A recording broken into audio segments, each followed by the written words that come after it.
নানান হুমকি ধামকি কিংবা ভয়ঙ্কর বোমা ফেলেও যেন ইরানকে কিছুই করতে পারছে না যুক্তরাষ্ট্র, বরং উল্টো আরও ক্ষেপে গিয়ে যেন আগের চেয়ে তীব্র গতিতে এগোচ্ছে খামেনির ইরান। গত জুনে ইরানের উপর চাপানো ইসরায়েল যুক্তরাষ্ট্রের 12 দিনের যুদ্ধের আসল লক্ষ্যই ছিল ইরানি পারমাণবিক সক্ষমতা ধ্বংস করা। সেই কাজে পশ্চিমারা কতটা সফল হয়েছে তা দেখেছে বিশ্ব। ইরান যে ঘুরে দাঁড়াচ্ছে তা দেশটির বিভিন্ন বক্তব্য বিবৃতি থেকেই বোঝা যাচ্ছে। গত সপ্তাহে ফক্স নিউজকে ইরানের পররাষ্ট্রমন্ত্রী আব্বাস আরকচি স্পষ্ট করে বলে দিয়েছেন, ইরান তার পারমাণবিক কর্মসূচি ত্যাগ করবে না। দেশটির পররাষ্ট্র মন্ত্রণালয়ের মুখপাত্র ইসমাইল বাকাই একটি জার্মান সংবাদ মাধ্যম দেয়া সাক্ষাৎকারে একই কথা বলেছেন। পশ্চিমা শিবিরের অত্যাচার মোকাবেলার মধ্য দিয়েই আয়াতুল্লাহ খামেনির নেতৃত্বে ইরানের নতুন করে জন্ম হয়েছিল।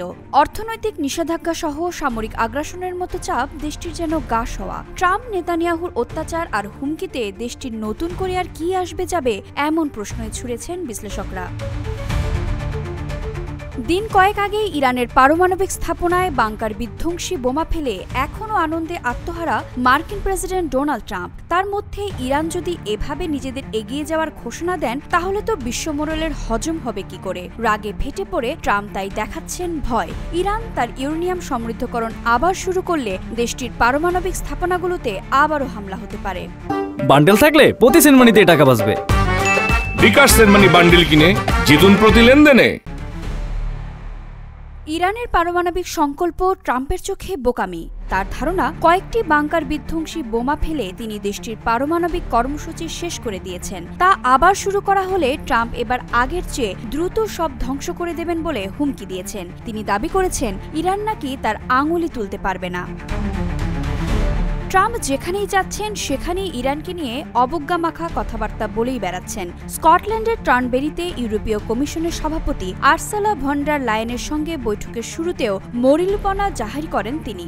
সেখানে ইরানকে তিনি পরমাণু অস্ত্র তৈরির অনুমতি দেবেন না বলে বসেন। তার হয়তো মনেই থাকে না, ইরান একটি স্বাধীন সার্বভৌম দেশ, আর দেশটি কখনোই পারমাণবিক অস্ত্র তৈরি করতে চায়নি। ইরান সবসময় জোর দিয়ে বলে তাদের পারমাণবিক কর্মসূচি শান্তিপূর্ণ। দেশটি পারমাণবিক অস্ত্র তৈরির প্রযুক্তি খুঁজছে না। গত জুনে মার্কিন ইসরায়েলি হামলায় ক্ষতিগ্রস্ত স্থাপনাগুলো দেশটি আবার সচল করতে চাইছে শুধু। ইরানের পররাষ্ট্রমন্ত্রী আব্বাস আরকচি গত সপ্তাহেও বলেছেন, তার দেশের পারমাণবিক কর্মসূচি চিরকাল শান্তিপূর্ণই থাকবে। এমন দাবি প্রমাণ করার জন্য দেশটি যে কোনো আস্থা তৈরির পদক্ষেপ নিতে প্রস্তুত বলে জানান তিনি।